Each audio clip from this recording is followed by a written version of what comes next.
subject is the significance of India's soft power. And in subject ചോദിക്കുകയാണെന്നാണ് I happen to hear a talk by Shashi Tharoor on the subject.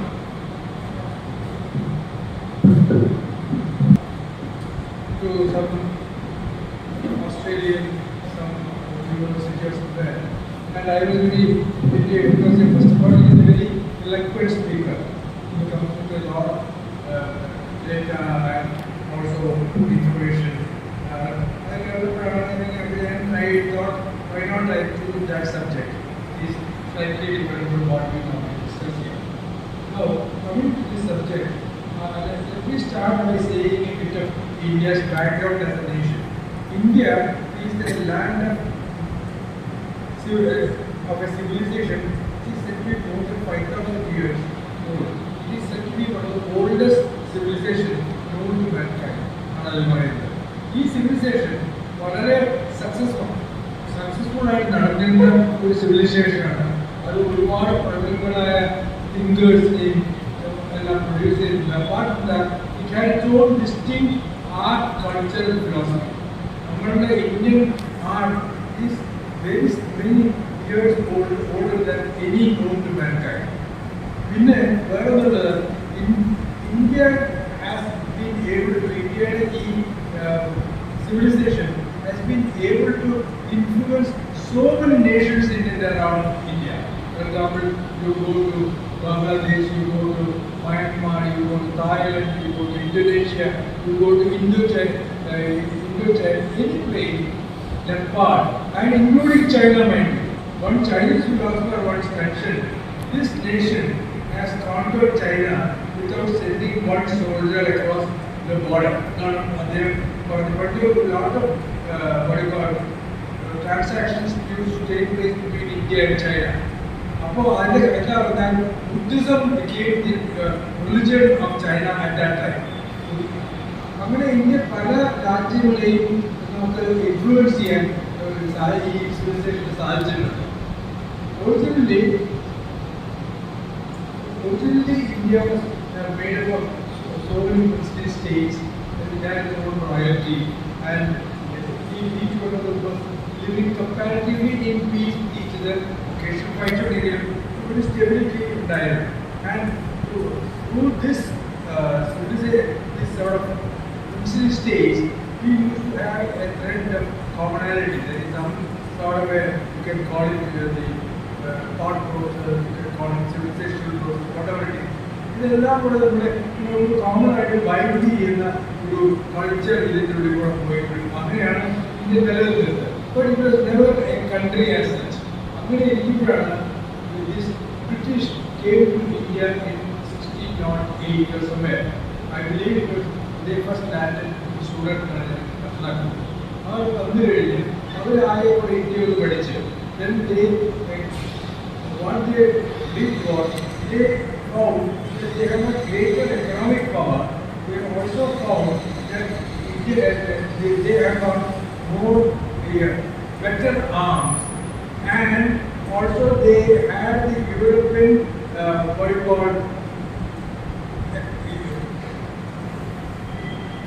European confidence and cunning, by which they slowly moved into the Indian society, and over a period of time they started ruling the entire subcontinent. Because our princes were very broad-minded. For example, when Jews landed in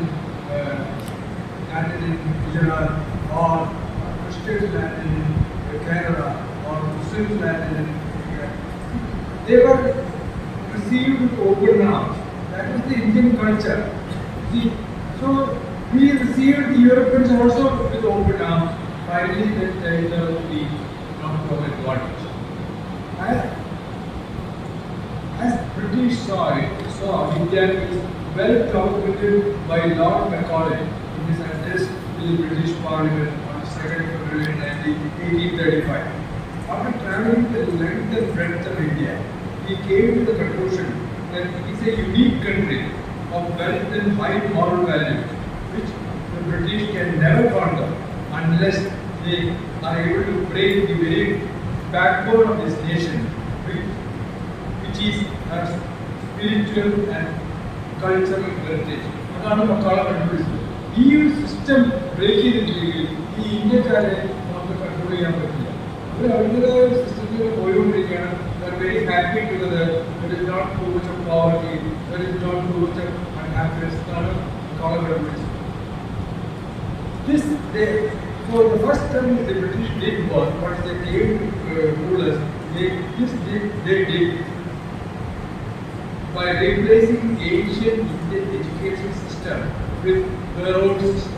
They supplanted their education system on top of ours and made Indians to slowly start thinking that the European, the British system is much superior to the Indian system.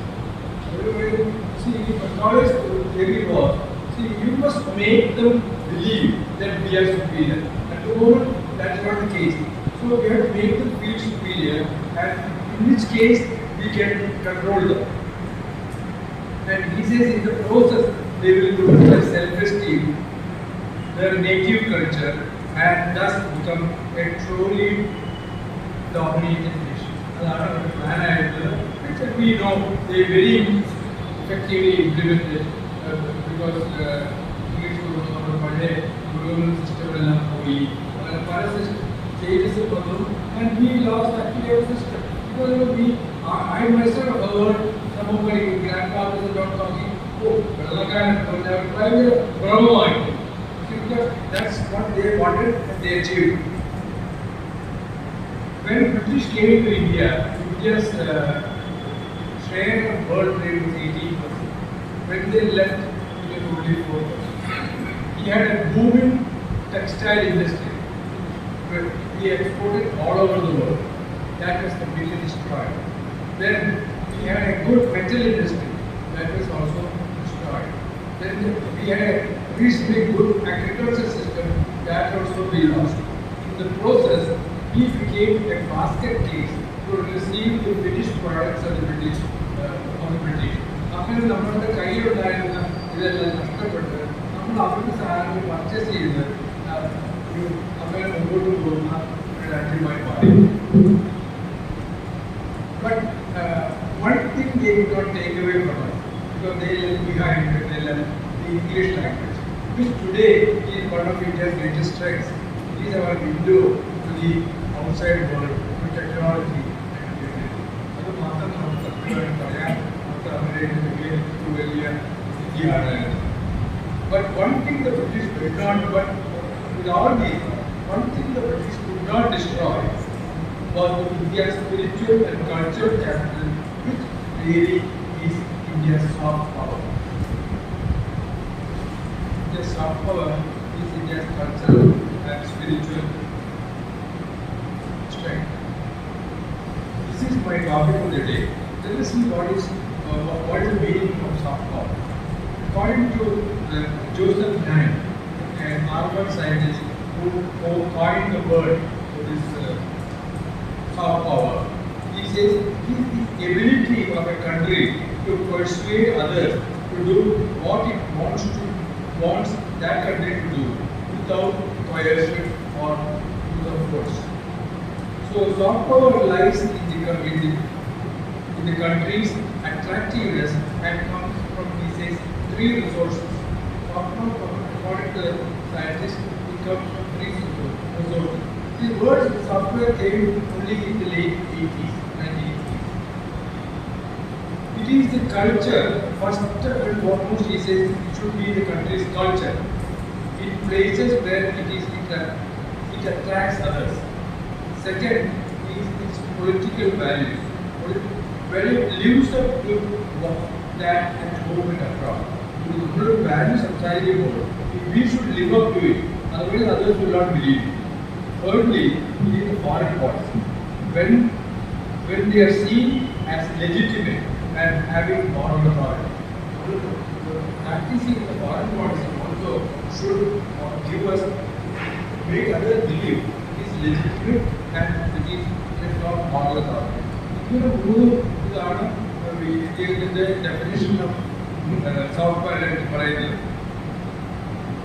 So software is not as quick as hard power. When I say hard power, it is a military power. We want to get another country to obey you. Military power is far quicker than soft power. But the soft power is long lasting because it is done with the knowledge and acceptance of the other country. So software has got priority, but it's a slower process. India has an amazing variety and wealth of software resources, but I am not sure whether we are fully aware of the immense soft power India can be in this world. നമ്മുടെ culture ഭയങ്കരമായിട്ടുള്ള ഒരു variety of soft power നമ്മുടെ കയ്യിലുണ്ട്. ഇവിടെ നമ്മൾ ഉപയോഗിക്കുന്നുണ്ടോ എന്നുള്ള കാര്യം സംശയമാണ്. Some of them we can examine here. India is known for its spiritualism. India has produced great men like Buddha, Sri Shankara, Vivekananda, Ramakrishna, Mahatma Gandhi. There's a large number of great men India's culture has been able to produce. This has also had a resonance on the mind of the world. Because ബാക്കിയുള്ള ആൾക്കാർക്ക് വളരെ impact ചെയ്യുന്ന ഒരു തരം ഇഫക്റ്റാണ് ഇങ്ങനെയുള്ള Tamil Vivekananda America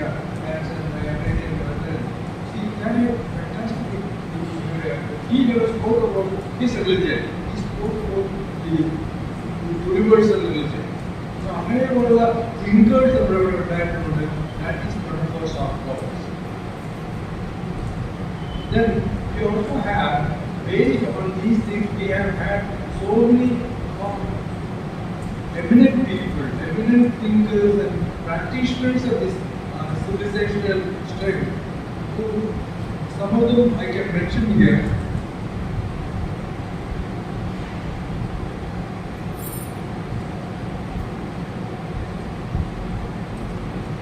See, one of the important things is about when these people, foreigners also of many peoples and many cultures came to India to understand India.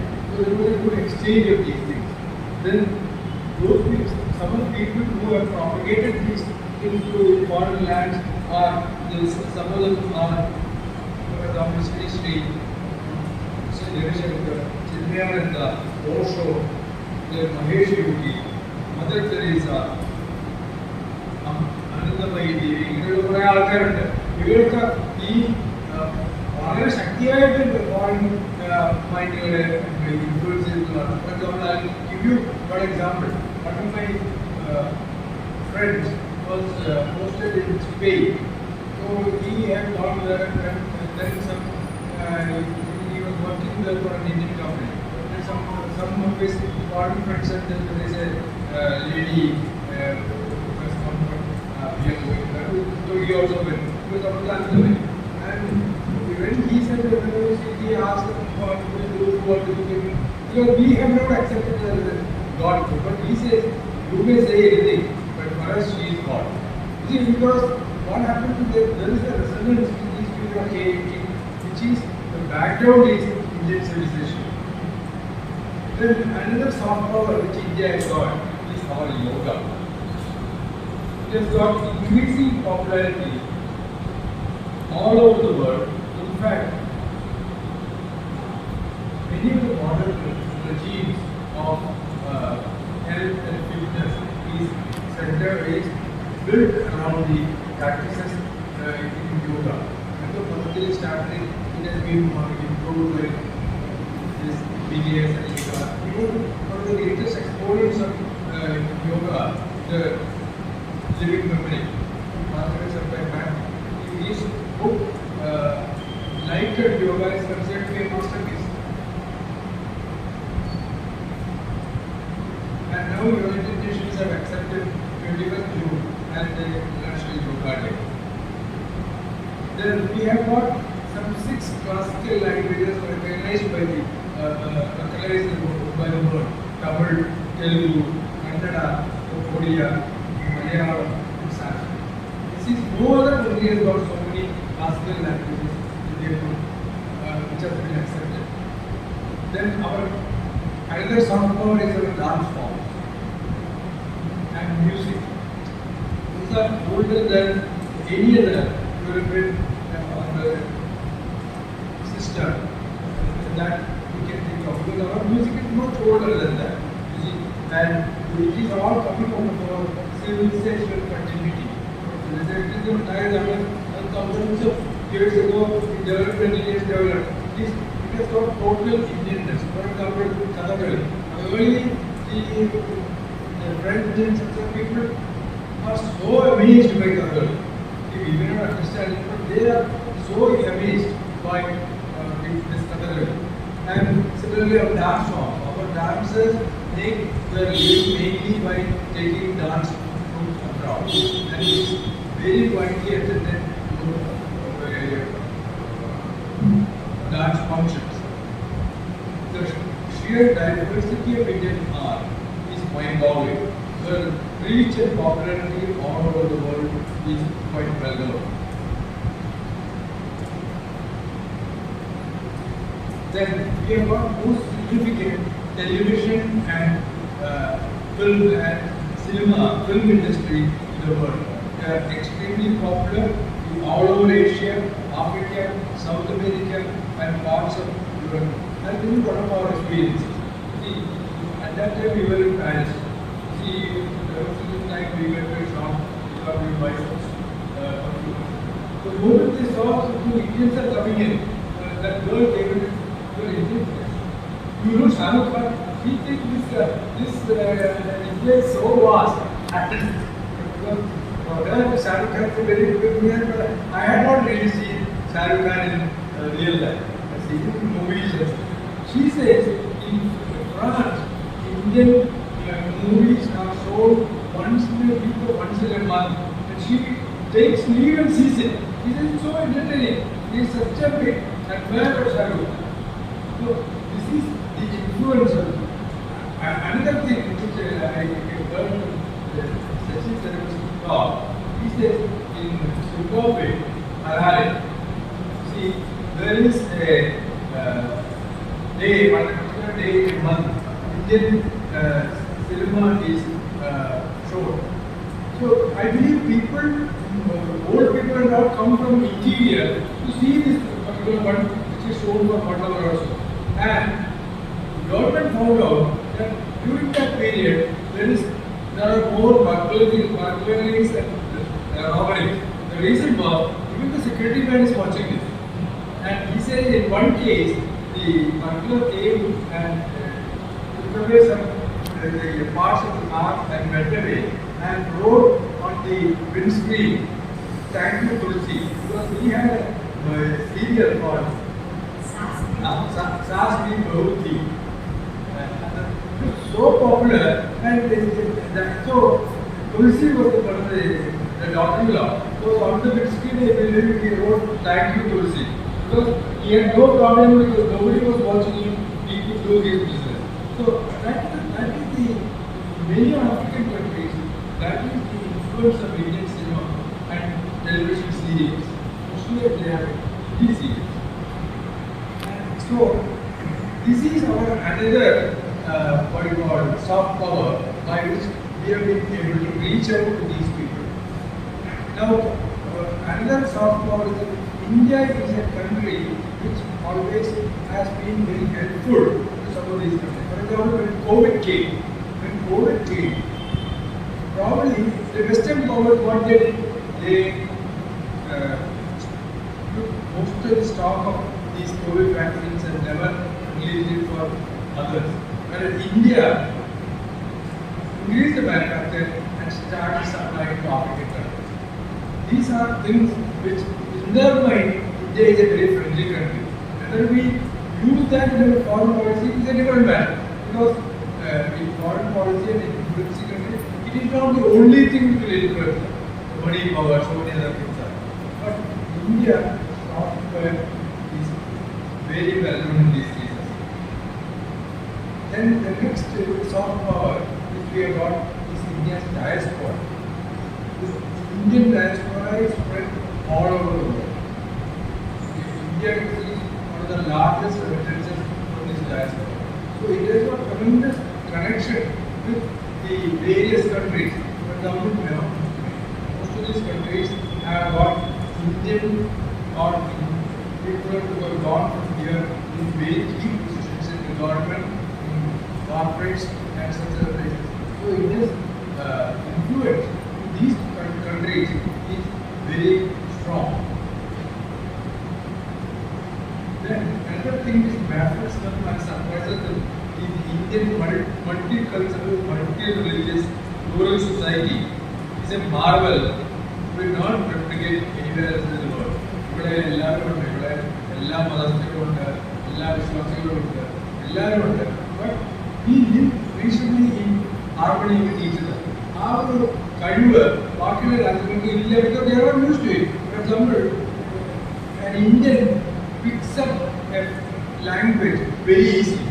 Then because they are living in an environment where there are at least 2-3 languages floating around.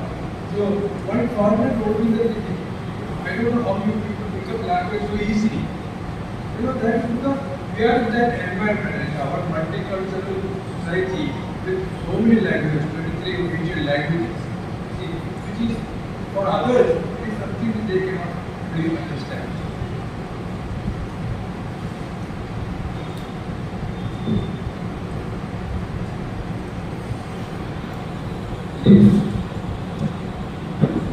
Unfortunately, many say that we have not used our soft power fully. Before Shashi Tharoor, Nehru was a skilled explorer in soft power. He was able to develop a role for India based entirely on its civilizational history and its moral stand, making India the voice of the oppressed and marginalized against big power effort. This gave our country enormous standing and prestige across the world for years and strengthened our own respect as we stood proud and independent on the global stage. He was also able to create a standing for India out of all our military and economic power. He says, see, ഈ power ശരിക്കും ഉപയോഗിക്കുകയാണെങ്കിൽ ഇന്ത്യക്ക് ഒരുപാട് കാര്യങ്ങൾ നേടാൻ പറ്റും. Whether we are first of all we must have a good background of our civilization and our capabilities. Secondly, in using it should be very subtle. You should not force our things on others. And he says Nehru was a master in that because he was able to achieve for India something which no other leader has been able to do it. Now, before I conclude, may I say that our country with such civilizational legacy should not deteriorate the power of our soft power by following policies which are short-term gains. What we preach to others and what we do at home should not be different. But our national government, we will judge you by what you preach and what you practice. If that happens, our legacy as a spiritual capital of the world will be eroded. Such contradictory policies are going to adversely affect our standing in the community of nations and consequently our power to influence the course of history and policies